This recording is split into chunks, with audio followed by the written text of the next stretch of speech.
কোনো এক সময়ের কথা, একজন জেলের একটা ছোট্ট পুত্র ছিল।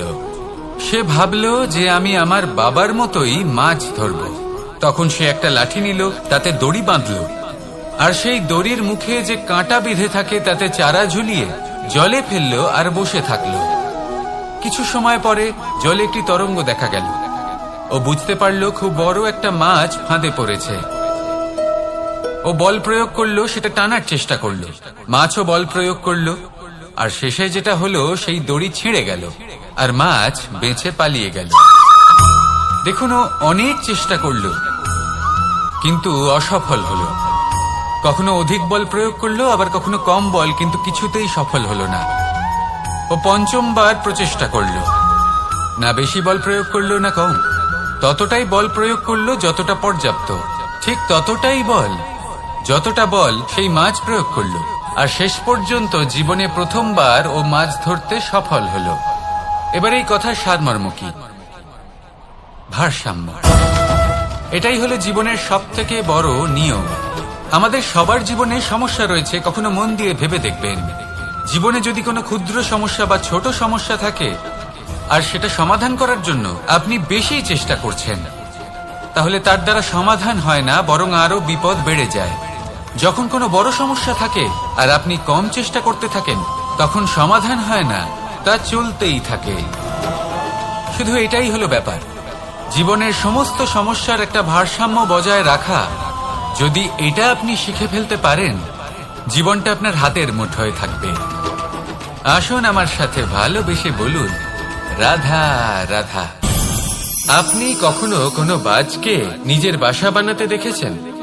এই বাজ যখনই কোনো বাসা বানায় তখন উঁচু গাছের ডালে বা কোনো পর্বতের শিখরে বাসা বানায়, অনেক উচ্চতায়, আর সেখানে তার সন্তানও জন্মগ্রহণ করে।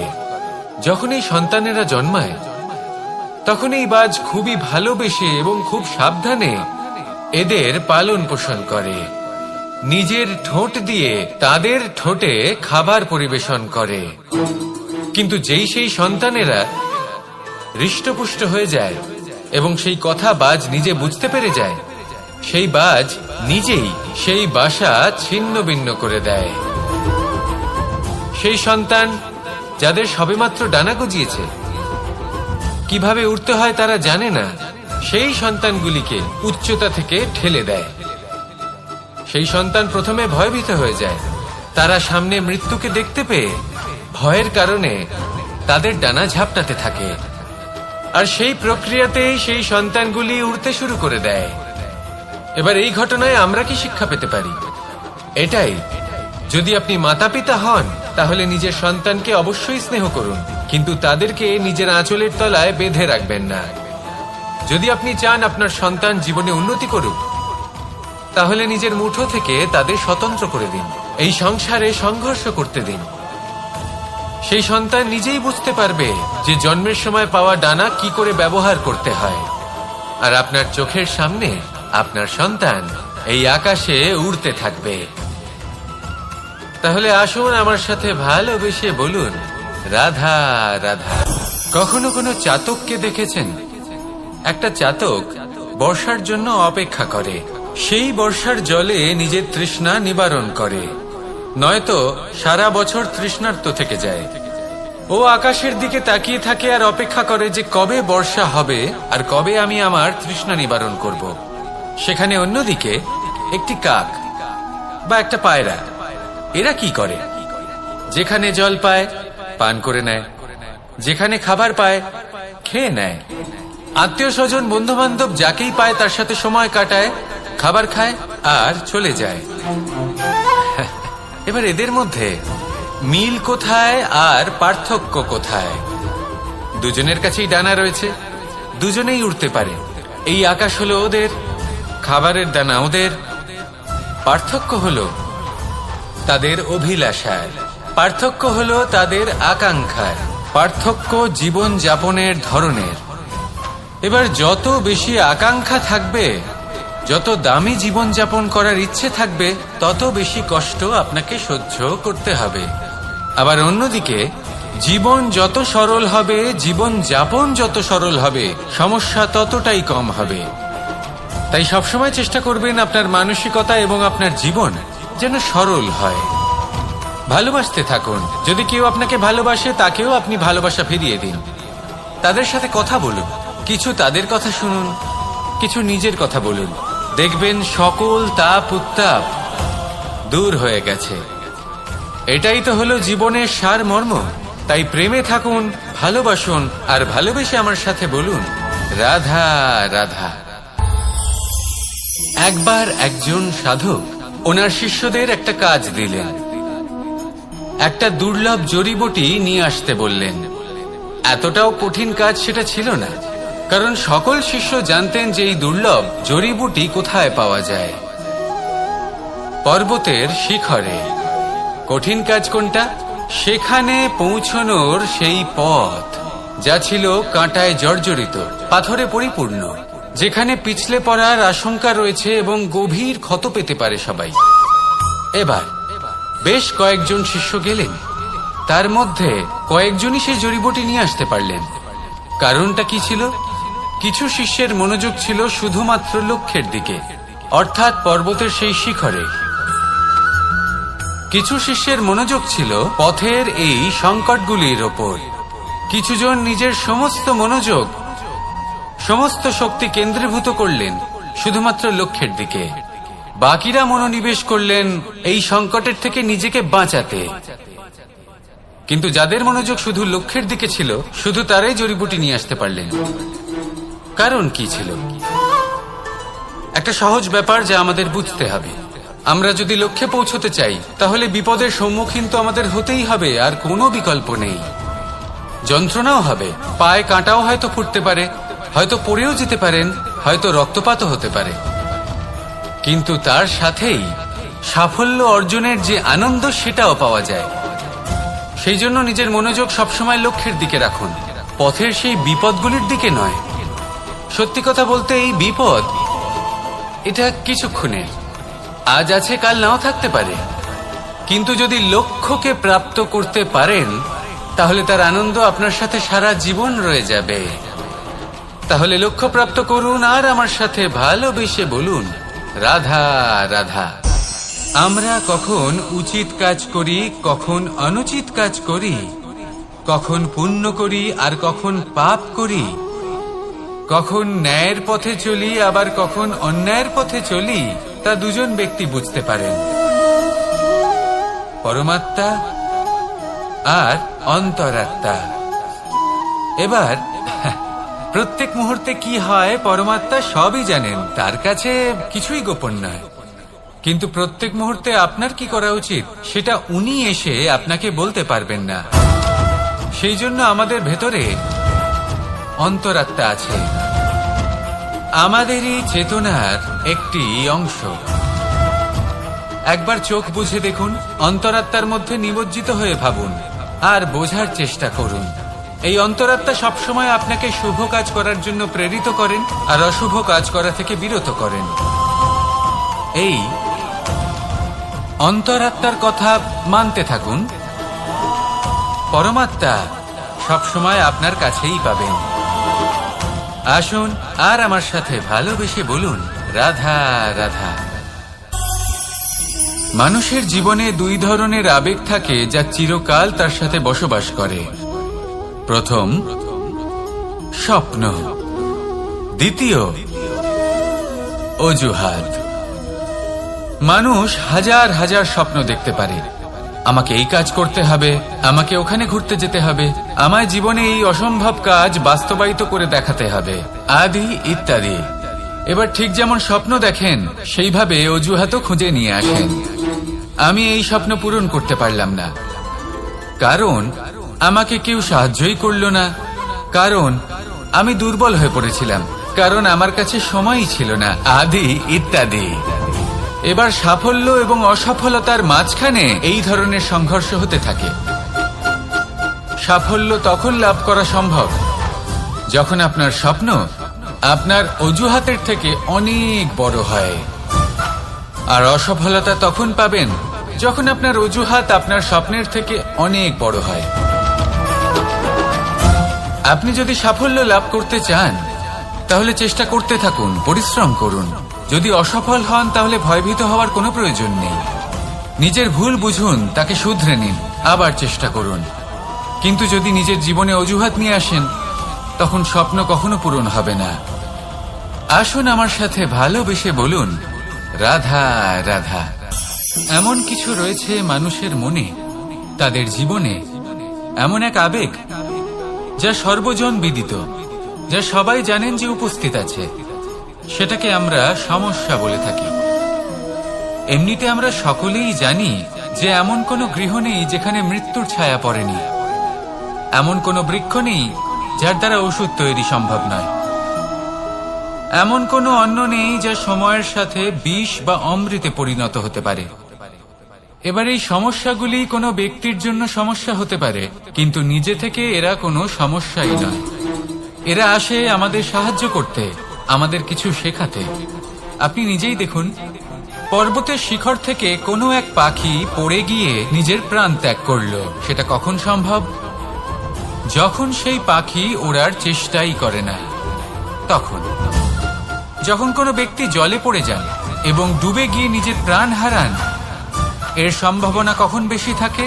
যখন সেই ব্যক্তি সাঁতার কাটার চেষ্টাই করেন না। তখন এই সমস্যা প্রত্যেকের জীবনে থাকবেই, কিন্তু এটা মনে রাখা প্রয়োজনীয় যে কোনো সমস্যা পরিস্থিতির কারণে সমস্যা হয়ে ওঠে না। এই পরিস্থিতি যখন আমাদের সামনে আসে, আমাদের তা কঠিন মনে হয়, আমরা নতমস্তক হয়ে পড়ি, ভয়ভীত হয়ে পড়ি, তার সম্মুখীন হতে পারি না। তখন তা সমস্যার রূপ নেয়। দৃঢ় হয়ে দাঁড়িয়ে থাকুন সাহসের সাথে, এই পরিস্থিতিগুলির সম্মুখীন হন। দেখবেন সমস্যা কখন সাফল্যে পরিণত হবে আপনি জানতেই পারবেন না। আসুন আমার সাথে ভালোবেসে বলুন, রাধা রাধা। সময় যা সবকিছুকে সমান করে দিতে পারে, যা সব থেকে বেশি শক্তিশালী, সব থেকে বড় সম্পত্তি, সব থেকে বড় শিক্ষক এবং সব থেকে বড় সুযোগ। এই সময় যখন ভালো যায় তখন তা আপনাকে আমিত্বে মত্ত করে তোলে, অহংকারে নিমজ্জিত করে দেয়। আর যখন খারাপ হয় তখন দুঃখের সাগরে নিজের প্রতি ঘৃণাবোধে নিমজ্জিত করে। তাই এই সময় যা এত শক্তিশালী এক সম্পত্তি, এত মহান একটি ধন, তাকে এমনি এমনি নষ্ট হতে দেবেন না। এই সময়ের সাথে কি করবেন, কিভাবে করবেন তা ভাবতে গিয়ে এবং করতে গিয়ে সময় নষ্ট করবেন না। যদি আপনি এই সময় নষ্ট করেন, তাহলে সময়ও নিশ্চিত করবে যে আপনার সাথে কি করা উচিত। তাই সময়ের সদ্ব্যবহার করুন আর আমার সাথে ভালোবেসে বলুন, রাধা রাধা। আমরা সকলে শক্তি অনুভব করতে চাই। এবার যদি আপনাকে জিজ্ঞেস করা হয় যে সবথেকে বেশি শক্তির অনুভব কোথা থেকে করা সম্ভব, তখন কেউ কেউ বলবেন পুষ্টিকর আহার গ্রহণ করলে, ব্যায়াম করলে, কেউ বলবেন ধন লাভ করলে, বন্ধুদের থেকে, পরিবারের থেকে, আদি ইত্যাদি। এইভাবে আপনি শক্তির অনুভব অবশ্যই করতে পারেন, কিন্তু সবথেকে বেশি শক্তির অনুভব যদি আপনি করতে চান তাহলে তা পাবেন শুধু একতার দ্বারা, সংগঠনের দ্বারা। যদি আপনাকে উদাহরণ দিই, নিজের এই হাতটাকে দেখুন, 5টা আঙুল রয়েছে। কোনো একটা বস্তুকে নিজের একটা আঙুল দ্বারা তুলে ধরার চেষ্টা করে দেখুন, বড়ই কষ্ট হবে। তখন আপনি বুঝতে পারবেন যখন এই 5টি আঙুল একত্রিত হয় তখন কোনো কাজ কতটা সহজ হতে পারে।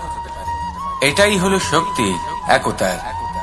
সব থেকে ভালো উদাহরণ যদি আপনাকে দিই তাহলে বাঁশি। এই বাঁশি থেকে অত্যন্ত মধুর সুর নির্গত হয় যা সবার মন প্রসন্ন করে দেয়। এই কথা সত্যি, কিন্তু এই বাঁশি আমি একটা বা দুটো আঙুল দিয়ে বাজাতে পারবো না। আমাকে প্রত্যেকটা আঙুল ব্যবহার করতেই হবে, তবেই এর থেকে মধুর সুর নির্গত হবে যা সকলকে প্রসন্ন করবে, ঠিক কিনা? ঠিক এইভাবেই যদি আপনি চান যে আপনার জীবনরূপী বাঁশি থেকেও মধুর সুর নির্গত হোক বা সবার মনকে প্রসন্ন করে তুলুক, তাহলে আপনাকেও জীবনে একতা নিয়ে আসতেই হবে। আপনি একাও কর্ম করতে পারেন, পথ চলতেও পারেন, সামনেও এগোতে পারেন, সাফল্যও লাভ করতে পারেন। কিন্তু যখন সকলে একসাথে এগোবেন, সেই পথে চলবেন, সেই কর্মই করবেন, তখন লক্ষ্যে অবশ্যই পৌঁছবেন, সাফল্য অবশ্যই লাভ করবেন। কিন্তু সেই সাফল্য এবং তার আনন্দর সংমিশ্রণটাই একটু অন্যরকম হবে। তাই জীবনে ঐক্যবদ্ধ হন, একসাথে মিলে এগোতে থাকুন, আর আমার সাথে ভালোবেসে বলুন, রাধা রাধা। জীবনে দুই ধরনের আবেগ রয়েছে যার কোনো মূল্য নেই। আমার কথার অর্থ এটা নয় যে এদের কোনো গুরুত্ব নেই, গুরুত্ব যথেষ্টই রয়েছে, শুধু এদের জন্য আপনাকে কোনো মূল্য দিতে হয় না। প্রথম আবেগ হলো আনন্দ, প্রসন্নতা। এটা আপনি যে কোনো জায়গায় খুঁজে পেতে পারেন যদি আপনি খুঁজে পেতে চান। আপনি কোনো পুষ্পের সৌন্দর্য দেখে প্রসন্ন হতে পারেন, বায়ুর কারণে যখন একটি বৃক্ষ শিহরিত হয় সেটা দেখে আপনি প্রসন্ন হতে পারেন, একটা ছোট্ট শিশুর কলরব শুনেও আপনি প্রসন্ন হতে পারেন, একটা ক্রন্দনরত বালককে হাসিয়ে আপনি প্রসন্ন হতে পারেন। সবকিছু আপনার উপর নির্ভরশীল। সেখানে আরেকটি আবেগ হলো দুশ্চিন্তা। মানুষ বড়ই দুশ্চিন্তা করতে থাকে। আজ আমি এই কাজ করেছি, সেই বিষয়ে চিন্তা। আজ আমি এই কাজ করতে পারিনি, সেই বিষয়ে চিন্তা। কাল আমাকে এই কাজ করতে হবে, সেই নিয়ে চিন্তা। আমি কি সেই কাজটা করতে পারবো, সেই বিষয়ে দুশ্চিন্তা। চিন্তা সর্বত্র রয়েছে, যার জন্য মূল্য দিতে হয় না। যত চান আপনি একত্রিত করতে পারেন। একটা গুরুত্বপূর্ণ কথা মনে রাখবেন, প্রসন্নতা জীবনের একটা নতুন সূত্রপাত। সেখানে দুশ্চিন্তা হলো জীবনের চিতার সমান। এবার এই দুটি আবেগ হলো মূল্যহীন, দুটোই আপনার সামনে আছে। কোনটা চয়ন করবেন আপনি, দুশ্চিন্তা নাকি প্রসন্নতা? সিদ্ধান্ত আপনারই। আসুন আর আমার সাথে ভালোবেসে বলুন, রাধা রাধা। ধন, সম্পত্তি, এগুলো আসলে কি? এগুলো শুধু সেই মূল্য যার দ্বারা আমরা কোনো কিছু অর্জন করতে পারি। এবার এই ধনের দ্বারা এই সংসারে অনেক কিছু লাভ করা সম্ভব, কিন্তু সেই সবকিছুই শুধুমাত্র ভৌতিক বস্তুই হবে, ভৌতিক সামগ্রী, ভৌতিক সুবিধা। অর্থাৎ আপনার কাছে যতই ধন থাকুক, তা আপনাকে শান্তির ঘুম এনে দিতে পারবে না, আপনাকে জীবনের বাস্তব সুখের অনুভূতি লাভ করাতে পারবে না, কারণ এগুলো ভৌতিক ধন। এই ভৌতিক বস্তুই অর্জন করাতে সক্ষম। বাস্তবিক ধন কি? যদি এই প্রশ্ন আপনার মনে আসে, তাহলে তার উত্তর আমি আপনাকে দেব একটা উদাহরণের মাধ্যমে। কখনো আপনি শুনে থাকবেন যে একজন পিতা আজীবন অনিষ্ট করেন, অনর্থ করেন, খারাপ কাজ করেন শুধু ধন অর্জনের জন্য। তিনি ভাবেন যে আমি ধন অর্জন করব আর নিজের সন্তানকে একটা উজ্জ্বল ভবিষ্যৎ প্রদান করব, একটা সুখ স্বাচ্ছন্দ্যময় জীবন দান করব। এবার সন্তান যখন জন্ম লাভ করে, তখন সে ভাগ্যের জোরে সেই ধন ভোগ করে। যেরকম সে পায় সেরকমই তার ব্যবহার সে করে। কখনো আপনি এটাও দেখে থাকবেন যে সেই সন্তান সমস্ত ধন নষ্ট করে ফেলে, আর সেই পিতা যিনি সমস্ত ধন সঞ্চয় করেছেন, যিনি সেই ধনের প্রভু, আজ সেই ধনের প্রহরী হয়ে রয়েছেন। এবার এরকম কেন হয়? এরকম তখনই হয় যখন সেই পিতা বুঝতেই পারেন না যে তার জীবনের আসল ধন কি। সেই আসল ধন তার সন্তানকে সে দিতেই পারে না। যদি পিতা তার সন্তানকে কর্মের জ্ঞান দিতে পারেন, উচিত কোনটা অনুচিত কোনটা সেই শিক্ষা দিতে পারেন, সংস্কারের প্রকৃত শিক্ষা দিতে পারেন, তবে সেটা ধনের থেকে অনেক বেশি গুরুত্বপূর্ণ। এটাই হলো জীবনের বাস্তব ধন। আপনি সেই কথা তো অবশ্যই শুনে থাকবেন, কুসন্তান হলে ধন সঞ্চয় করে কি হবে, সুসন্তান হলে ধন সঞ্চয় করে কি হবে। সন্তান যদি কুপুত্র হয় তাহলে সব নষ্ট করে ফেলবে, আর সন্তান যদি সুপুত্র হয় তাহলে ধন থাকুক না থাকুক, সে নিজেই কর্মের পথে অগ্রসর হয়ে ধন অর্জন করবে আর নিজের জন্য এক উজ্জ্বল ভবিষ্যৎ গড়ে তুলবে। তাই সন্তানকে সম্পদ দেওয়ার আগে কর্মের জ্ঞান দান করুন, সুশিক্ষা দিন, কারণ এটাই হলো জীবনের প্রকৃত ধন। আসুন আর আমার সাথে ভালোবেসে বলুন, রাধা রাধা। বিগত দিনের কিছু কথা মনে পড়ে গেল, এক অদ্ভুত ঘটনা যা অমূল্য শিক্ষা দিয়ে যেতে পারে। বিষয় হলো যক্ষের সাথে যুধিষ্ঠিরের কথোপকথন। একবার যক্ষ যুধিষ্ঠিরকে জিজ্ঞেস করলেন, ওনাকে বললেন যে আমার কিছু প্রশ্নের উত্তর যদি আপনি দিতে পারেন, তাহলে আমি আপনার বাকি ভ্রাতাগণকে আবার জীবিত করে তুলব। সেগুলোর মধ্যে খুব গুরুত্বপূর্ণ আর কঠিন একটা প্রশ্ন ছিল, এই সংসারে সব থেকে শ্রেষ্ঠ আশ্চর্য কোনটি? এই প্রশ্ন আমি আপনাকে জিজ্ঞেস করছি। এবার কেউ বলবেন স্বর্ণ দ্বারা নির্মিত লঙ্কা, এটি হলো সংসারের সব থেকে বড় আশ্চর্য। কেউ বলবেন বরফে ঢাকা সেই পর্বত যা আকাশ স্পর্শ করে। কেউ বলবেন সেই সমুদ্র যার গভীরতা মাপা অসম্ভব ব্যাপার। কেউ বলবেন সেই বায়ু যা আমরা দেখতে পাই না, কিন্তু তা আমাদের জীবন দান করে। সংসারের সব থেকে বড় আশ্চর্য কি, সেই প্রশ্নের উত্তর যুধিষ্ঠির দিয়েছিলেন, আর তা ছিল শ্রেষ্ঠ উত্তর এবং উচিত। উনি বলেছিলেন যে সংসারে প্রতিদিন কোনো ব্যক্তি জন্ম লাভ করেন আর কোনো ব্যক্তি মৃত্যুও লাভ করেন। এবার এই কথাটা সবাই জানেন, সবাই বোঝেন যে যখন জন্মেছি তখন কোনো একদিন আমিও অবশ্যই মৃত্যু লাভ করব। এবার যখন এই কথা প্রত্যেকটা মানুষ জানেন, তখন কেন প্রত্যেক মানুষ এই চিন্তায় থাকেন, এই নিয়ে কষ্ট পান, এই নিয়ে ব্যাকুল হয়ে থাকেন যে উনি একদিন মৃত্যু লাভ করবেন, তার থেকে দূরে পালাতে চেষ্টা করেন? বলেন যে আমি মৃত্যু লাভ করতে চাই না। কেন? যেখানে কোনো না কোনো দিন এটা অবশ্যই হবে। এ হলো ব্রহ্ম সত্য। এই যে ব্যাকুলতা, এই ভয়, এই যন্ত্রণা, এই চিন্তা তার মনকে বাঁচতেই দেয় না, এই জীবন অনুভবই করতে দেয় না। সেই জন্য এই চিন্তা, ব্যাকুলতা, ভয় এসবের কি লাভ? কোনো লাভ নেই। সেই জন্য যতক্ষণ জীবনযাপন করছেন প্রত্যেক মুহূর্ত যেন শ্রেষ্ঠ হয়, আনন্দময় হয়, প্রেমের দ্বারা পরিপূর্ণ হয়, সেই চেষ্টা করুন। চেষ্টা করুন যাতে আপনি যে কাজ করছেন তার দ্বারা যেন অন্যের মঙ্গল হয়। এই প্রচেষ্টাই আপনার জীবনকে প্রসন্নতা আর প্রেম দ্বারা ভরিয়ে তুলবে। এই মন সুপ্রসন্ন হয়ে বলবে রাধা রাধা রাধা রাধা। আপনারা হয়তো ভাবছেন কি আশ্চর্য ব্যাপার, প্রত্যেকবার আমি কথা শেষ হওয়ার পরে রাধা রাধা বলি। এইবার আমি আগেই বলে দিলাম। কারণটা কি? কারণ হলো অত্যন্ত বিশেষ। প্রত্যেকবার কথা সমাপ্ত হবার পরে আপনাদের সবার মধ্যে ভালোবাসা বিতরণ করতে চাই, তাই রাধা রাধা বলি। কিন্তু এইবার এই নতুন এবং বিশেষ সূত্রপাতে প্রথমে প্রেম বিতরণ করা অত্যন্ত আবশ্যক। এবার একটা বিষয় আছে যা জানেন হয়তো সকলেই, কিন্তু বুঝতে খুব কম জন পারেন। এই প্রেম, এই আনন্দ, এই সকল কিছুর সূত্রপাত হয় নিঃস্বার্থ আবেগের দ্বারা। ঠিক যেমন একজন মাতাকেই দেখে নিন। যখনই একজন মাতা সন্তানকে জন্ম দেন, তখন এই সংসার ভুলে যায় যে তার জন্য এটা একটা নতুন জন্ম। কারণ একজন নারী তখন একজন মাতৃরূপে নতুন ভাবে জন্ম নেন। একজন নারী স্ত্রী ও গৃহবধূ রূপে কিছু অধিকার লাভ করে থাকেন, কিন্তু তিনি যখন মা হয়ে যান তখন তিনি শুধুই দান করতে শেখেন। নিজের সন্তানের জন্য কত কিছুই না করেন, তাকে বাৎসল্যের সাগরে ভাসিয়ে নিয়ে যান।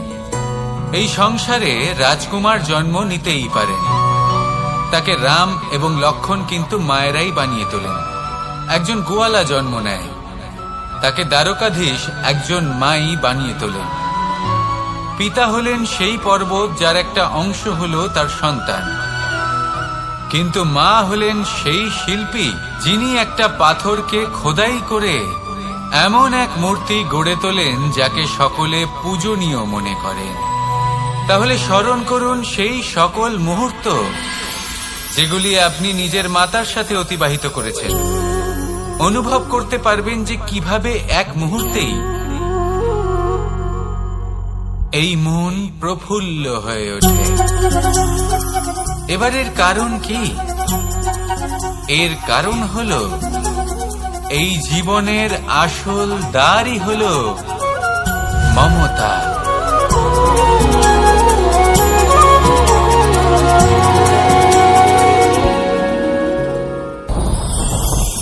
আমার জীবনে পরিচয় হয়েছে অনেক ব্যক্তির সাথে, ভিন্ন ভিন্ন ধরনের মানুষ। এনাদের সাথে আলাপ হয়ে খুব ভালো লেগেছে, অনেক শিক্ষাও লাভ করেছি। আমি তাদের সাথেও আলাপ করেছি যারা অনেক উচ্চ স্তরে পৌঁছে গেছেন, আবার তাদের সাথেও যারা নিজেদের জীবনে বিশেষ কিছু করতে পারেননি। তাদের সাথেও পরিচয় হয়েছে যারা সফল, আবার তাদের সাথেও যারা অসফল। এবার এই সবই একই রকম মনে হয়। এদের মধ্যে পার্থক্য শুধুই মানসিকতা। যখনই কোনো অসফল ব্যক্তির সাথে পরিচয় হয়েছে, তখনই দেখেছি তাদের কাছে সবসময় একটা অজুহাত রয়েছে যে কেন তারা সফল হতে পারেননি। কখনো তারা দোষ দিয়ে থাকেন তাদের ভাগ্যকে, তাদের পরিস্থিতিকে, দোষারোপ করতে থাকেন তাদের মাতা পিতাকে, আত্মীয়দের, বন্ধু বান্ধবদের। কোনো না কোনো অজুহাত সবসময় এদের কাছে থাকে যে কেন তারা সফল হতে পারেননি। সেখানেই যখন সফল ব্যক্তির সাথে পরিচয় হয়, তাদের কাছে সবসময় একটা কারণ থাকে যে কিভাবে এই সমস্যাগুলির ঊর্ধ্বে উঠে সাফল্য লাভ করা যায়। আর সেই কারণ হলো যে যাই হয়ে যাক না কেন, সাফল্য লাভ করতেই হবে। যতই সংঘর্ষ করতে হোক না কেন, যতই সমস্যা আসুক না কেন, সফল আমাদের হতেই হবে। এটাই পার্থক্য মানসিকতার। সত্যি কথা বলতে আপনার আজকের এই মানসিকতা হলো আপনার আগামী ভবিষ্যতের ইমারতের ভিত।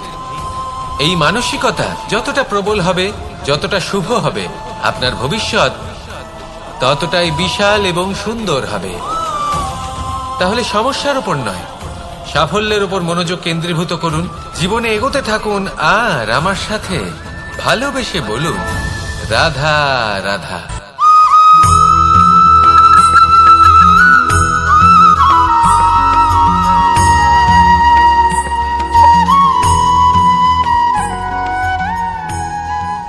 একজন রচনাকার নিজেই নিজের প্রতিভা একদম শেষ করে দিতে পারে যখন সে অনেকগুলো কাজ নিজের কাঁধে নিয়ে নেয়। একটা গুরুত্বপূর্ণ কথা সবসময় মনে রাখবেন, আজ আপনি যেখানেই থাকুন না কেন, যেমনই যে কোনো স্থানেই থাকুন না কেন, এর পেছনে আপনার আকাঙ্ক্ষার একটা বিশাল ভূমিকা রয়েছে। কিন্তু মনে রাখবেন, আপনাকে শিখতে হবে যে কখন আর কিভাবে নিজের উচ্চাকাঙ্ক্ষাগুলিকে লাগাম পরাতে হবে, কারণ এটা অত্যন্ত আবশ্যক।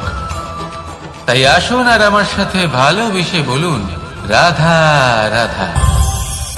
অনেক সময় আমরা জীবনে অনেক মানুষকে এমন বলতে শুনে থাকি যে আমি অসফল হয়েছি কারণ আমার সময় ভালো যাচ্ছিল না। আমি এই জিনিসটা লাভ করতে চাইছিলাম কিন্তু করতে পারলাম না কারণ আমার সময়টা ভালো যাচ্ছিল না। আমি আমার জীবনে ওই মহান কাজটা করতে চাইছিলাম কিন্তু করতে পারলাম না। কেন? কারণ আমার সময়টা ভালো যাচ্ছিল না। কিন্তু যে মুহূর্তে ভালো সময় আমার জীবনে আসবে, আমি সব কিছু প্রাপ্ত করব।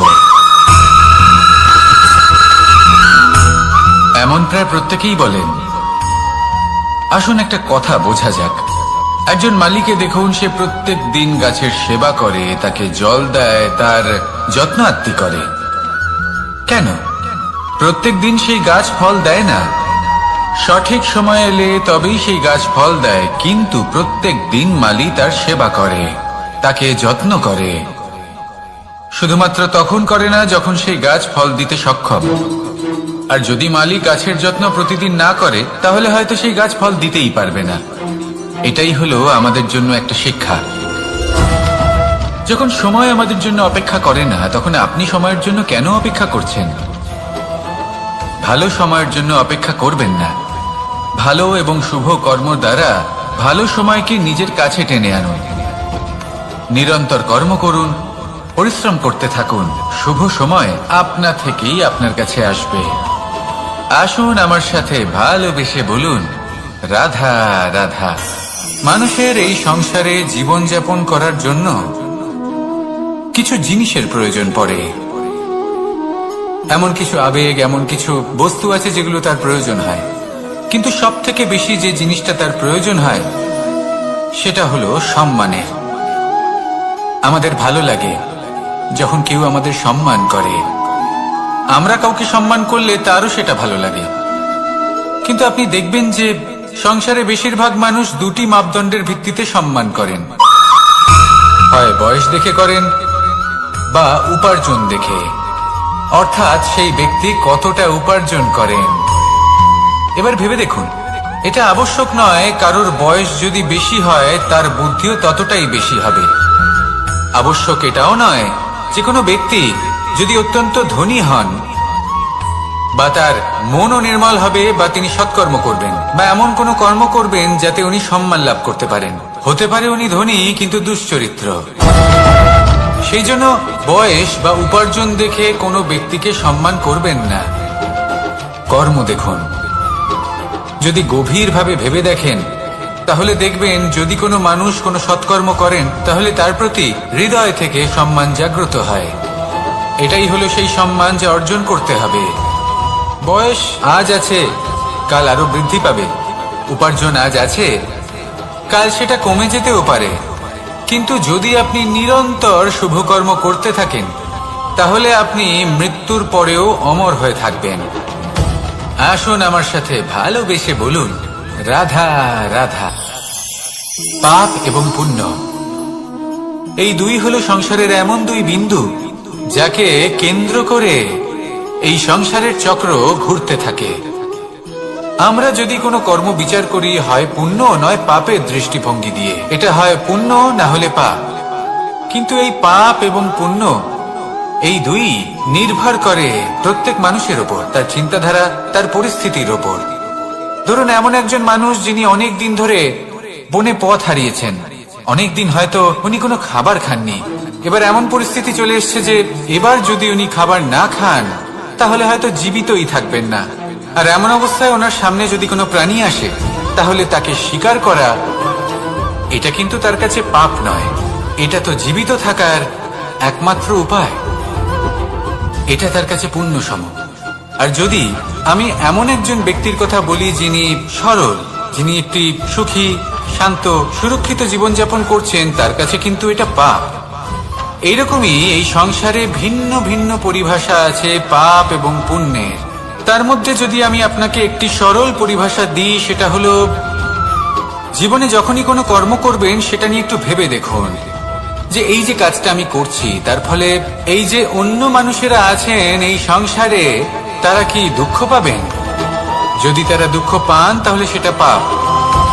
যদি আপনি এমন কোনো কর্ম করেন যার ফলে অন্যরা প্রসন্নতা লাভ করেন, তাদের মুখে হাসি ফুটে ওঠে, যদি তারা প্রেরিত হন, জীবনে সামনে এগোতে পারেন, তাদের বিকাশ হয়, তাহলে এটা হলো পুণ্য।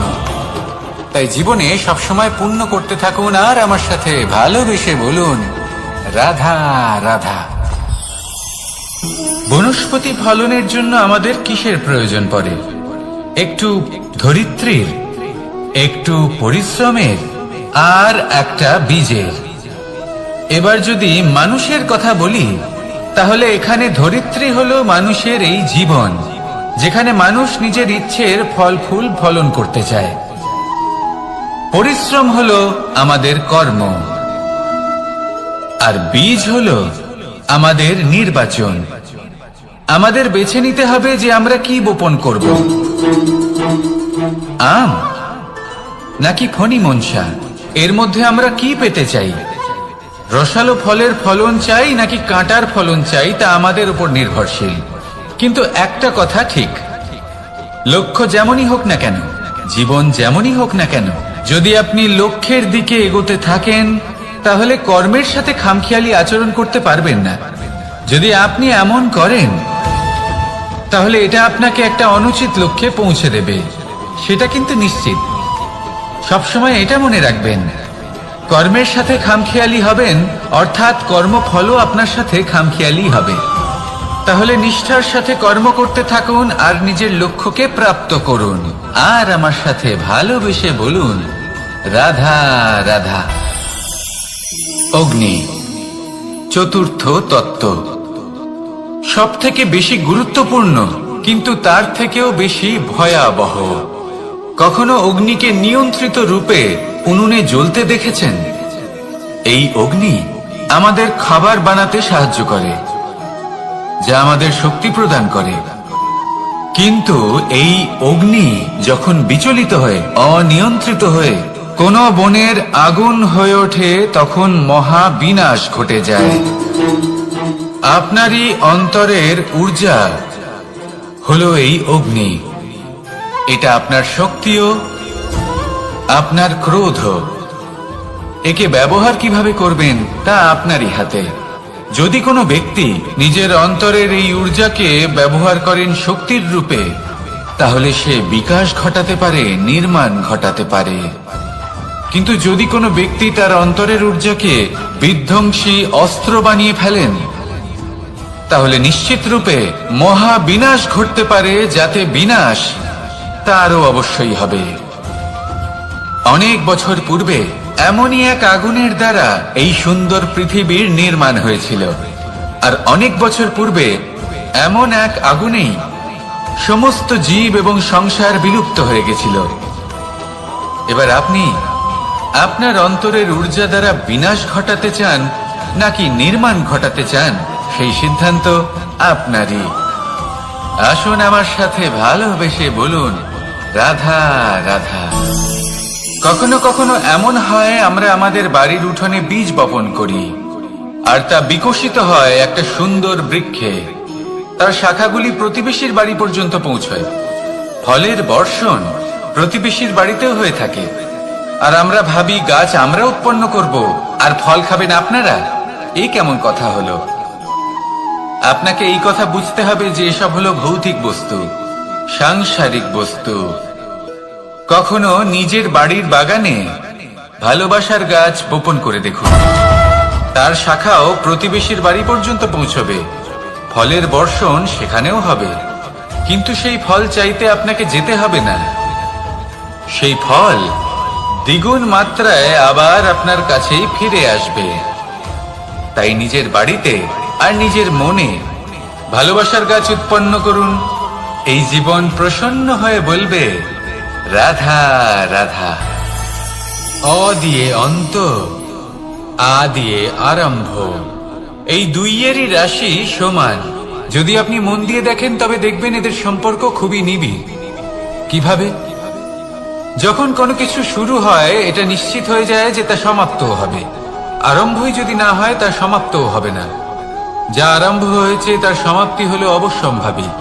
এটাই হলো প্রকৃতির নিয়ম, একে এড়ানো যায় না। এবার এই কথা আমরা সকলে জানি।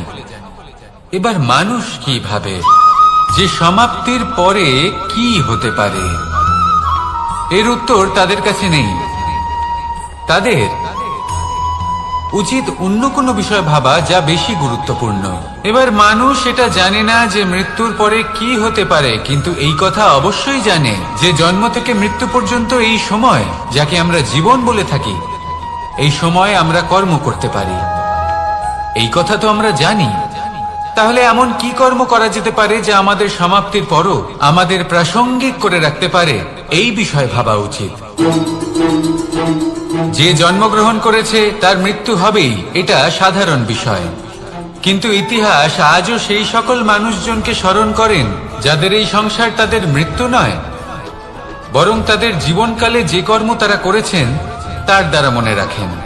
সেই কর্মের কারণে এই সংসারে তাদের নাম, তাদের কর্ম, তাদের ব্যক্তিত্ব, তাদের কীর্তি অমর হয়ে থাকে এবং থাকবে।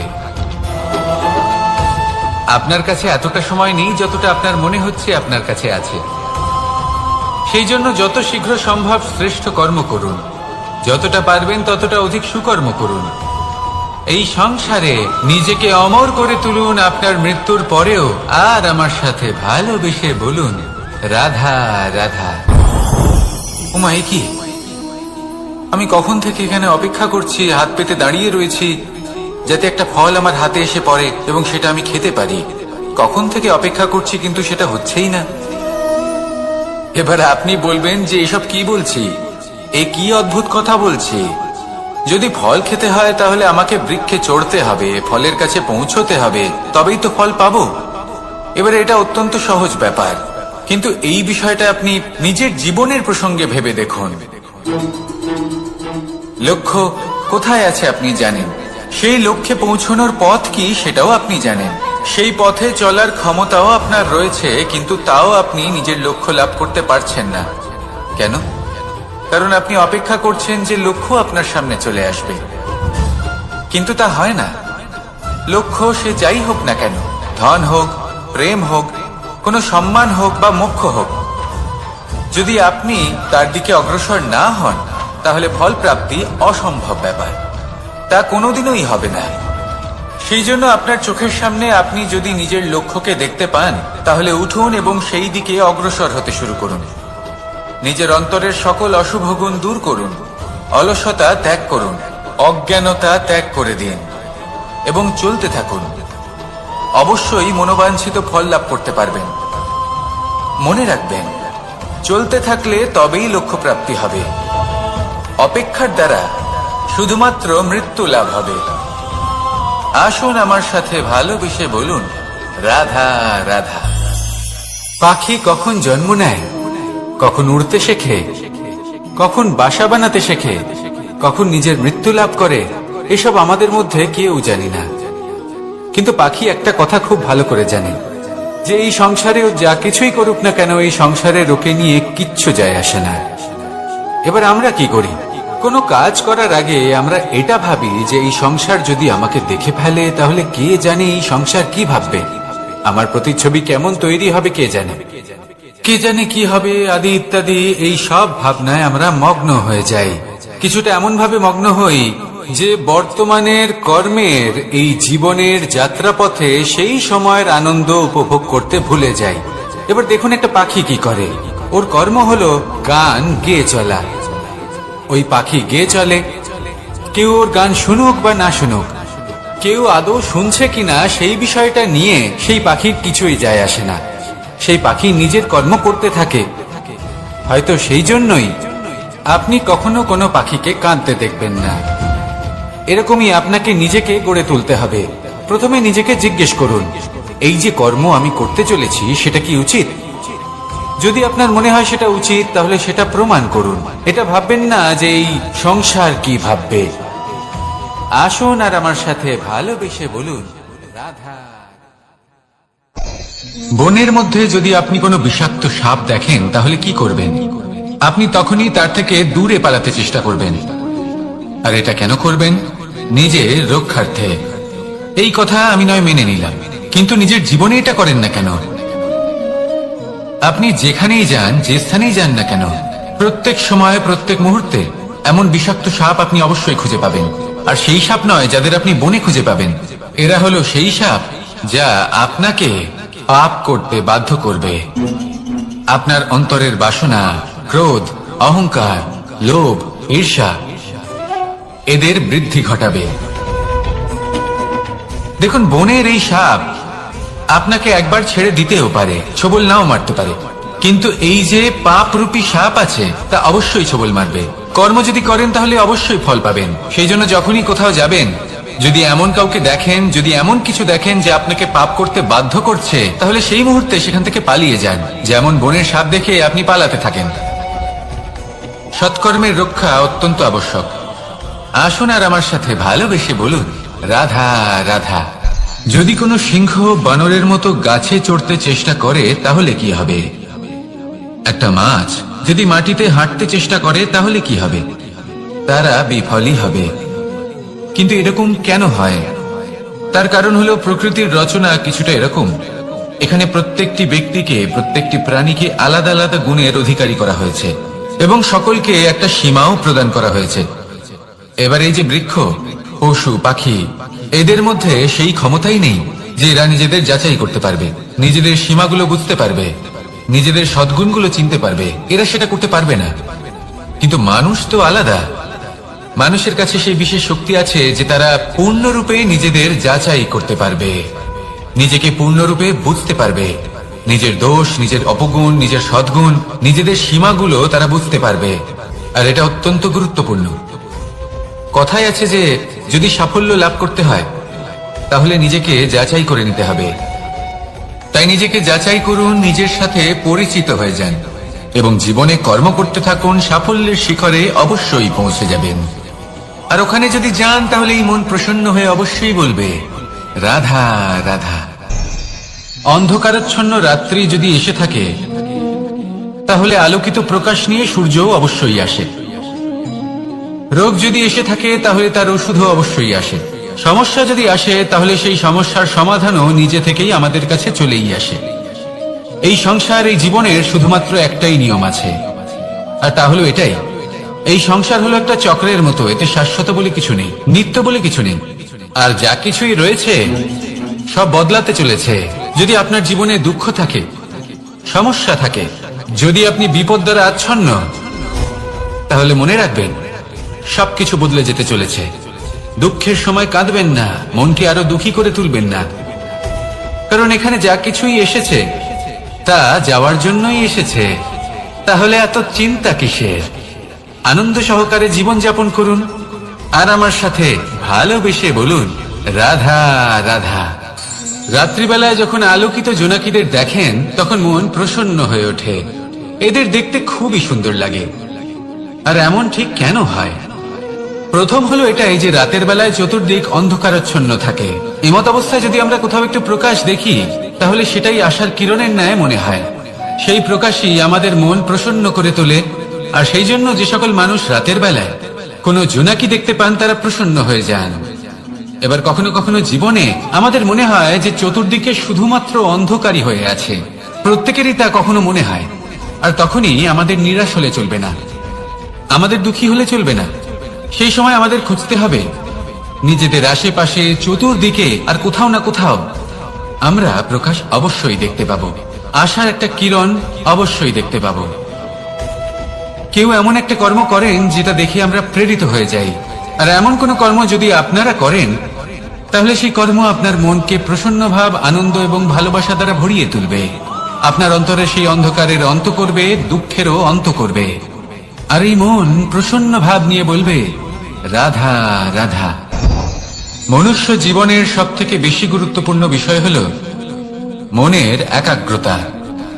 এই সংসারের যে কটি মহান কার্য সম্পাদন হয়েছে তা হলো মনের এই একাগ্রতার একমাত্র ফল। আপনি অবশ্যই দেখে থাকবেন অনেক ছোট বড় নদী যা বয়ে চলে তাদের সামনে একটা বাঁধ নির্মাণ করা হয়, সেই সব নদীর জল সঞ্চয় করতে। বাঁধ হয়ে গেলে প্রয়োজন মতো বা মনের ইচ্ছে মতো তাকে ব্যবহার করা সম্ভব। এবার এটাই আমাদের মনের সাথেও সম্ভব। আমাদের মনের একাগ্রতা আজকের দিনে দাঁড়িয়ে বিভিন্ন ধরনের বিকার, ক্রীড়া এবং ভোগের মধ্যে ভাগ হয়ে গেছে। একে একত্রিত করতে হবে, একটা বাঁধ নির্মাণ করতে হবে, কর্মের বাঁধ। আপনাকে শুধু এটাই করতে হবে, যেটা উচিত কর্ম সেটাই করুন, যেটা অনুচিত কর্ম সেটা করা থেকে নিজেকে বিরত রাখুন। ব্যাস, এই কাজটাই আপনি করতে থাকুন, করতে থাকুন। মনের মধ্যে একাগ্রতার বাঁধ নির্মাণ করুন। আর একবার যদি তা নির্মাণ হয়ে যায় তাহলে যখন চাইবেন, যেখানে চাইবেন, যতটা চাইবেন একাগ্রতা প্রয়োগ করতে পারবেন। আর একবার যদি আপনি এটা শিখে যান তাহলে এই সংসারকে বদলে ফেলার মতো কাজ আপনি করতে পারবেন, সমাজকে শুধরাবার মতো কাজ করতে পারবেন। তাহলে এই মনকে একাগ্র করুন আর আমার সাথে ভালোবেসে বলুন রাধা রাধা।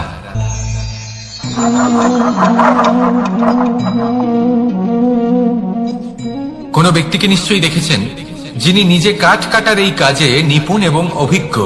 এবার আপনারা দেখবেন যে তার মনোযোগ সমস্ত কাঠের ওপর থাকে না, তার মনোযোগ থাকে শুধুমাত্র একটা কাঠের ছোট্ট একটি অংশের উপর, যেখান থেকে তার টুকরো করা হচ্ছে।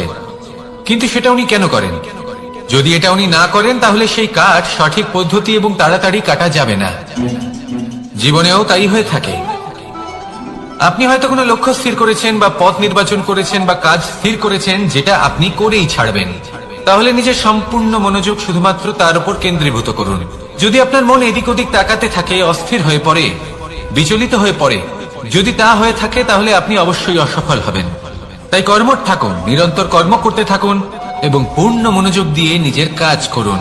নিজের পথে অগ্রসর হন বা নিজের লক্ষ্য প্রাপ্ত করতে চেষ্টা করুন। তারপর দেখুন কি হয়, কিভাবে উচিত পথে এবং তীব্র গতিতে আপনার লক্ষ্য আপনার কাছেই পৌঁছে যায়। আর আপনার এই মন প্রসন্ন হয়ে বলে রাধা রাধা। কখনো কোনো নদীকে দেখেছেন? একই আকার, একই স্থান, শুধু প্রবাহিত হতে থাকে। এর মধ্যে কখনো কোনো অপদ্রব্য ফেলে দেখুন, দেখবেন সেটা বেশিক্ষণ সেখানে থাকে না। সেটা নদীর সাথে বইতে থাকে আর বয়ে যেতে যেতে সাগরে সমাহিত হয়ে যায়, আর শেষ পর্যন্ত সাগর সেটাকে তটে ফেলে দেয়। কিছুটা এমন হওয়া উচিত আমাদের বিচারধারাও। এক স্থানে তা স্থগিত হওয়া উচিত নয়, এটা সবসময় প্রবাহমান হওয়া উচিত। তবেই আমাদের চেতনা, আমাদের মূল্যবোধ এবং আমাদের স্মৃতি, এই তিনটি শ্রেষ্ঠ থাকবে। আর এটাই হলো পুকুর এবং নদীর মধ্যে পার্থক্য।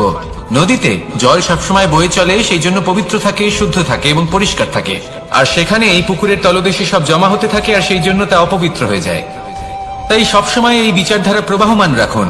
যদি মনে কোনো ভাবনা চলে আসে, সেখানেই থেকে যায় এবং বিদ্যে থাকে, তাহলে তা বের করে দিন, তাকেও বয়ে যেতে দিন, এবং তার যা উত্তর হবে তা সময়ের সাথে আপনার সামনেই চলে আসবে। শুধুই নদীর মতো প্রবাহমান হন আর আমার সাথে ভালোবেসে বলুন, রাধা রাধা। এই সংসারে সাফল্য লাভ করার জন্য জ্ঞানের প্রয়োজন হয়, পরিশ্রমের প্রয়োজন হয়, দৃঢ় নিষ্ঠার প্রয়োজন হয়, নিরন্তর চেষ্টা করা প্রয়োজনীয়। কিন্তু আরো কিছু আছে যা অত্যন্ত প্রয়োজনীয় এবং গুরুত্বপূর্ণ। তা হলো ভালো বন্ধু। তাদের থাকা অত্যন্ত প্রয়োজনীয়। যদি ভালো বন্ধু থাকে, তাহলে সময় এলে তারা ঢাল হয়ে আপনাকে সুরক্ষা করবেন। সময় এলে অস্ত্রের মতো শত্রুকে সংহারও করবেন। যদি তিনি জ্ঞানী হন, তাদের মধ্যে সদ্গুণ থাকে, তাহলে এই সব গুণ আপনার মধ্যেও প্রবেশ করবে। তাহলে সাফল্যের জন্য ভালো বন্ধু পাওয়া অত্যন্ত প্রয়োজনীয়। কিন্তু শুধু বন্ধু কেন, ভালো শত্রুও থাকা প্রয়োজনীয়। এবার আপনি ভাববেন, আমি কি বললাম? যদি আপনার জীবনেও ভালো অর্থাৎ শক্তিশালী শত্রু থাকে, তাহলে আপনিও শক্তিশালী হতে থাকবেন।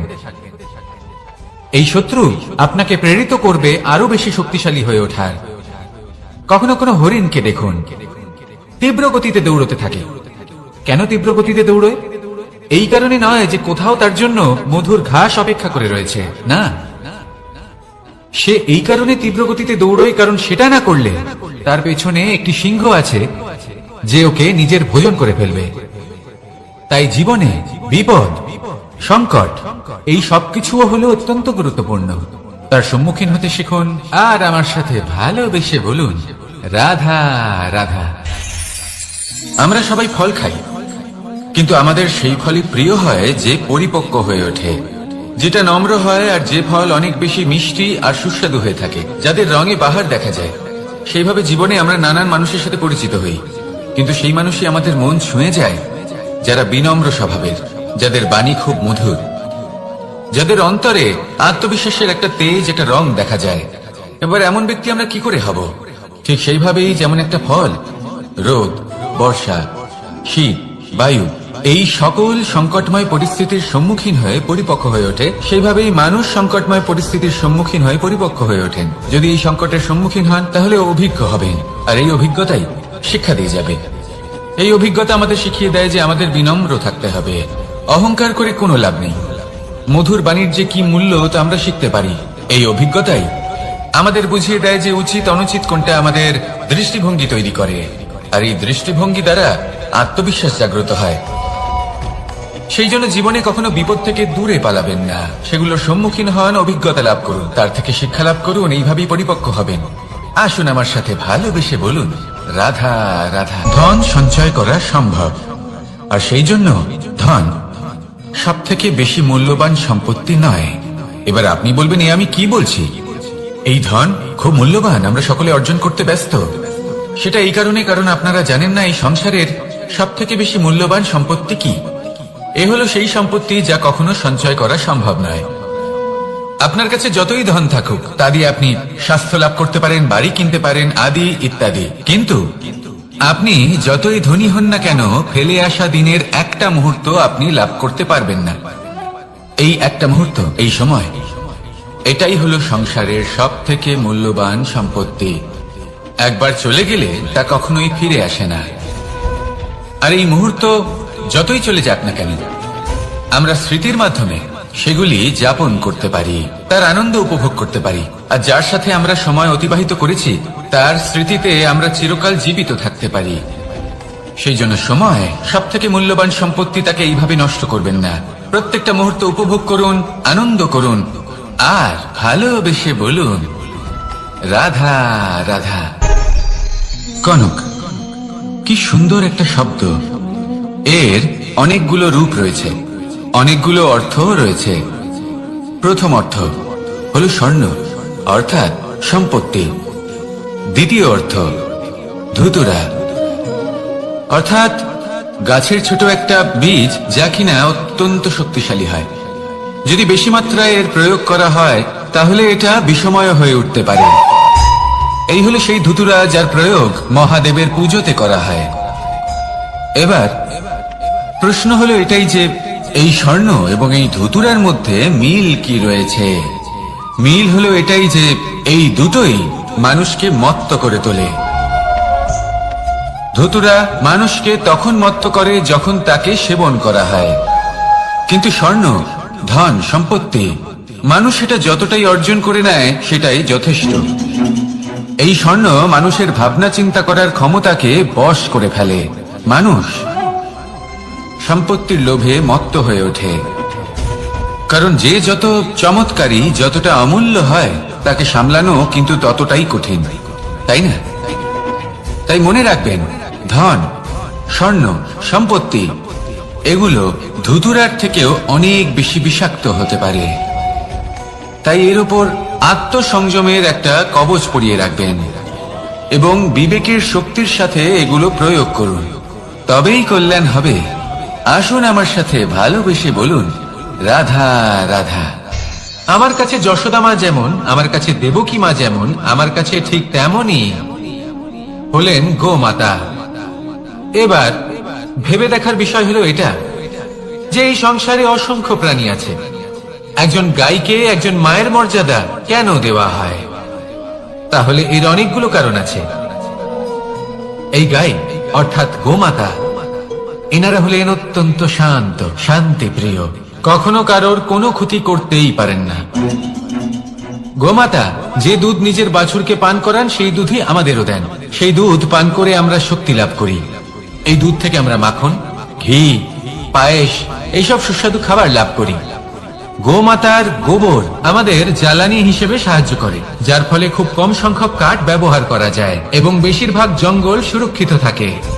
গোমাতার গোমূত্র সেটাও আমাদের কাছে লাভজনক। এর দ্বারা আমরা অনেক রোগ থেকে মুক্তি লাভ করতে পারি। গোমাতা যখন একটি বাছুরকে জন্ম দেন তখন সেই বড় হয়ে আমাদের ক্ষেত কর্ষণ করে।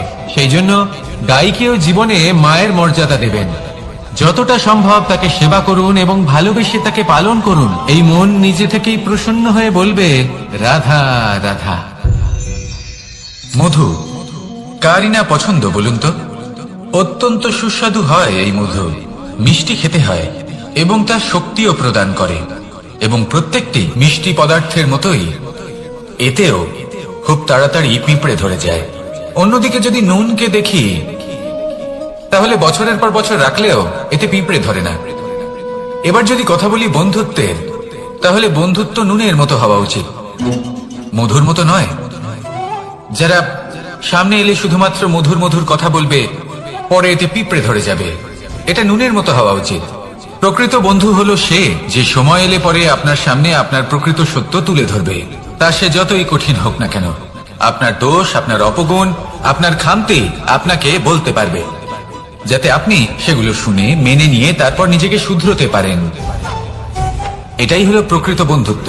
কখনো নিজের জীবনের আশেপাশে মন দিয়ে দেখবেন, অনেক সময় এমন মানুষ থাকেন, অনেক বন্ধু থাকেন যাদের দেখে আমাদের মনে হয় যে এনারা খুব কঠোর, এনাদের কথা খুব কটু। কিন্তু বেশিরভাগ এমন মানুষের মনটা যদি বুঝতে পারেন, তাহলে দেখবেন তাতে কোনো মালিন্য নেই। এনাদের মন অত্যন্ত পবিত্র হয়। যদি আপনার জীবনেও এমন কোনো ব্যক্তি থেকে থাকে, এমন বন্ধু থাকে, তাহলে তাদের আগলে রাখুন আর আমার সাথে ভালোবেসে বলুন, রাধা রাধা। যতক্ষণ আমরা এই সংসারে জীবিত, ততক্ষণ আমাদের সাথে সবকিছু থাকে। আমাদের ধন, সুখ স্বাচ্ছন্দ্য, আমাদের মিত্রগণ, আমাদের পরিবার, এই সমাজ, এই সবকিছু আমাদের সাথে থাকে।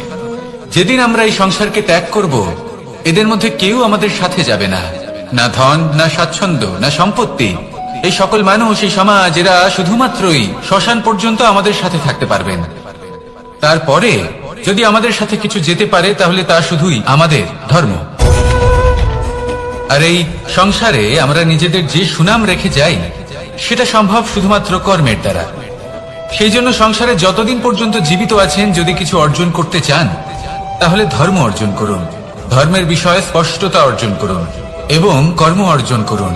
এটাই হবে আপনার অতীত এবং এটাই হবে আপনার ভবিষ্যৎ, এবং এটাই সকলকে প্রেরণা প্রদান করবে। আসুন আমার সাথে ভালোবেসে বলুন, রাধা রাধা। এই পরিবার হলো আমাদের জীবনের একটা অমূল্য সম্পদ, অমূল্য এক আশ্রয়, যা এই সংসারে হয়তো কোথাও আপনি পাবেন না। তাই একে আগলে রাখুন। পরিবার সেই গাছ।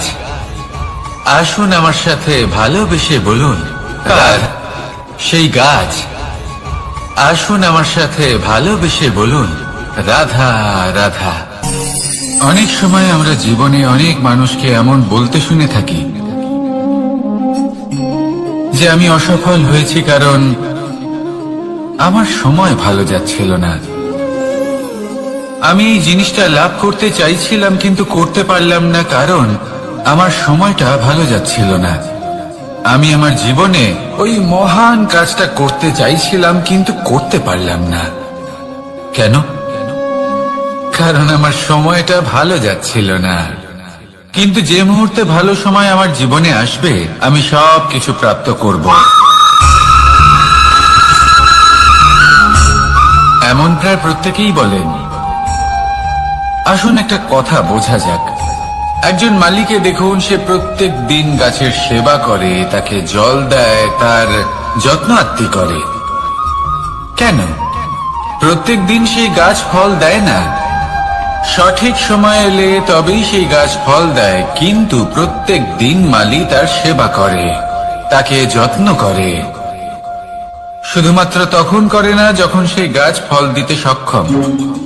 আর যদি মালি গাছের যত্ন প্রতিদিন না করে তাহলে হয়তো সেই গাছ ফল দিতেই পারবে না। এটাই হলো আমাদের জন্য একটা শিক্ষা।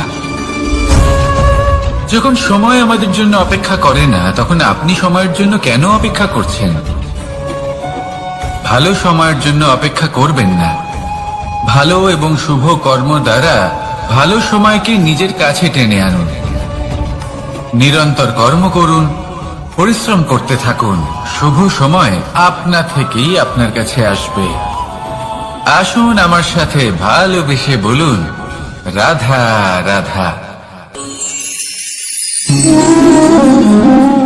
একে বালি বলুন, মাটি বলুন বা ধুলো বলুন, এ দিয়ে কত কিছু করা সম্ভব।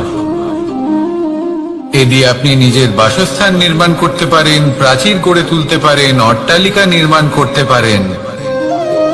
কিন্তু যদি এই বালিকে আপনি মুষ্টিবদ্ধ করে রাখতে চান তাহলে তা হাত থেকে ফসকে যাবে। আপনি কখনোই একে মুষ্টিবদ্ধ করতে পারবেন না। এরকমই হয় আমাদের জীবন, আর এরকমই হয় সময়। এই মুষ্টিবদ্ধ করা বালির মতো। সময়কে আমরা বাধা দিতে পারবো না, আটকেও রাখতে পারবো না। এ হলো প্রবাহমান। জন্ম থেকে মৃত্যু পর্যন্ত এই যে সময়, তা খুবই সীমিত। আর এই সময় আমরা যেটাই করি তার দ্বারাই আমাদের মূল্য নির্ধারিত হয়। আর এই সংসার থেকে চলে যাওয়ার পরেও এই সংসার এই সব কর্মের জন্যই আমাদের মনে রাখে। তাই যদি আপনি এটা ভাবেন যে আজ যে কর্ম করার ছিল আমি না হয় কাল করে নেব, কাল আমার লক্ষ্যে পৌঁছানোর কথা ছিল আমি পরশু পৌঁছবো, না, এই সময় খুব মূল্যবান, একে নষ্ট করবেন না। এই সময়কে সদ্ব্যবহার করুন, মহান হবার পথে অগ্রসর হন। একে যদি মুষ্টিবদ্ধ করে রাখার চেষ্টা করেন এই সময় থেমে থাকবে না। আসুন আমার সাথে ভালোবেসে বলুন, রাধা রাধা। আমাদের মনে যখন কোনো প্রশ্ন ওঠে, কোনো দ্বন্দ্ব জাগে, তখন আমরা যাই আমাদের গুরুর কাছে, আমাদের আরাধ্যের কাছে গিয়ে জিজ্ঞেস করি। এইভাবেই একদিন আমি পৌঁছলাম আমার আরাধ্যের কাছে, আমার মহাদেবের কাছে, আর ওনাকে প্রশ্ন করলাম যে মহাদেব, জীবনে আনন্দ পাওয়ার, উৎসব পালনের, প্রেম ভাগ করে নেবার, জীবনকে উপভোগ করে নেওয়ার সর্বশ্রেষ্ঠ সময় কোনটা? মহাদেব হাসলেন আর উনি বললেন, জীবনে উৎসব পালনের সব থেকে শ্রেষ্ঠ দিন হল মৃত্যুর ঠিক আগের দিনটা।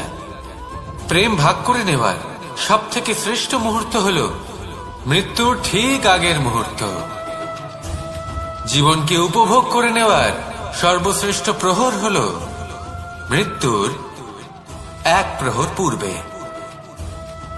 তখন আমি চমকে গেলাম। আমি বললাম, কিন্তু মহাদেব, মৃত্যু তো অনিশ্চিত, আমরা জানিও না কবে আমাদের মৃত্যু হবে। মহাদেব আবার হাসলেন। উনি বললেন যে যদি আমরা এভাবে জীবন কাটাই যে আমরা জীবনের প্রত্যেক দিন, প্রত্যেক মুহূর্ত, প্রত্যেক প্রহর শেষ বলে মনে করি, তাহলে আমাদের সমস্ত জীবন আনন্দের সাথেই অতিবাহিত হবে। কি বলেন?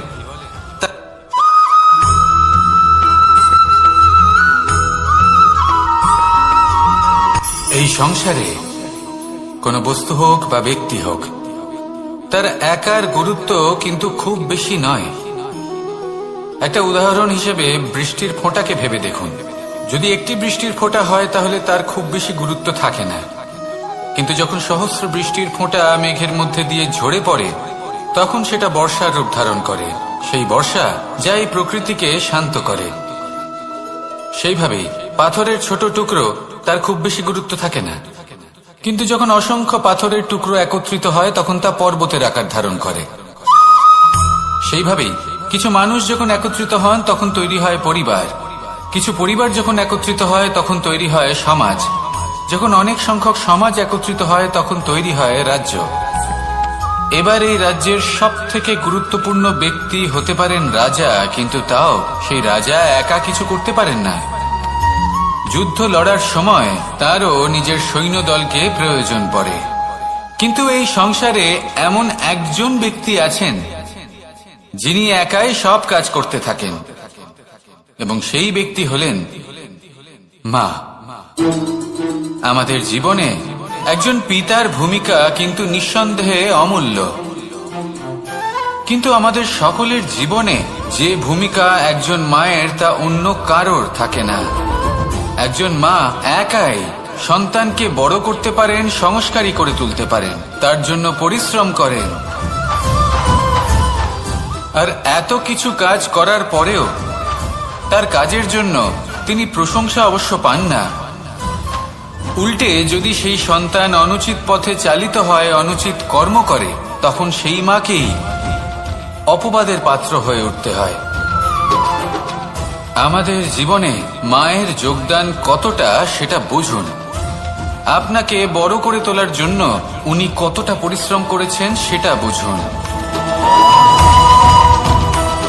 আজ থেকে, এখন থেকে, এই মুহূর্ত থেকে মাকে সম্মান করতে শিখুন। যখন সময় পাবেন, যখন সুযোগ হবে, তখন তার প্রশংসা করুন, ওনারও ভালো লাগবে।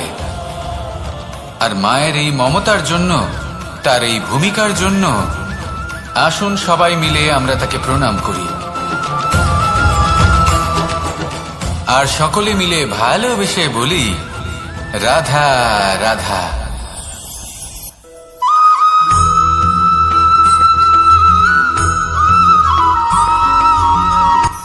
এই সংসারে সাফল্য লাভ করার জন্য জ্ঞানের প্রয়োজন হয়, পরিশ্রমের প্রয়োজন হয়, দৃঢ় নিষ্ঠার প্রয়োজন হয়, নিরন্তর চেষ্টা করা প্রয়োজনীয়। কিন্তু আরো কিছু আছে যা অত্যন্ত প্রয়োজনীয় এবং গুরুত্বপূর্ণ। তা হলো ভালো বন্ধু। তাদের থাকা অত্যন্ত প্রয়োজনীয়। যদি ভালো বন্ধু থাকে তাহলে সময় এলে তারা ঢাল হয়ে আপনাকে সুরক্ষা করবেন। সময় এলে অস্ত্রের মতো শত্রুকে সংহারও করবেন। যদি তিনি জ্ঞানী হন, তাদের মধ্যে সদ্গুণ থাকে, তাহলে এই সব গুণ আপনার মধ্যেও প্রবেশ করবে। তাহলে সাফল্যের জন্য ভালো বন্ধু পাওয়া অত্যন্ত প্রয়োজনীয়। কিন্তু শুধু বন্ধু কেন, ভালো শত্রুও থাকা প্রয়োজনীয়। এবার আপনি ভাববেন, আমি কি বললাম? যদি আপনার জীবনেও ভালো অর্থাৎ শক্তিশালী শত্রু থাকে, তাহলে আপনিও শক্তিশালী হতে থাকবেন। এই শত্রু আপনাকে প্রেরিত করবে আরো বেশি শক্তিশালী হয়ে ওঠার। কখনো কোনো হরিণকে দেখুন, তীব্র গতিতে দৌড়তে থাকে। কেন তীব্র গতিতে দৌড়য়? এই কারণে নয় যে কোথাও তার জন্য মধুর ঘাস অপেক্ষা করে রয়েছে, না। সে এই কারণে তীব্র গতিতে দৌড়য় কারণ সেটা না করলে তার পেছনে একটি সিংহ আছে যে ওকে নিজের ভোজন করে ফেলবে। তাই জীবনে বিপদ, সংকট, এই সবকিছুও হলো অত্যন্ত গুরুত্বপূর্ণ। তার সম্মুখীন হতে শিখুন আর আমার সাথে ভালোবেসে বলুন, রাধা রাধা।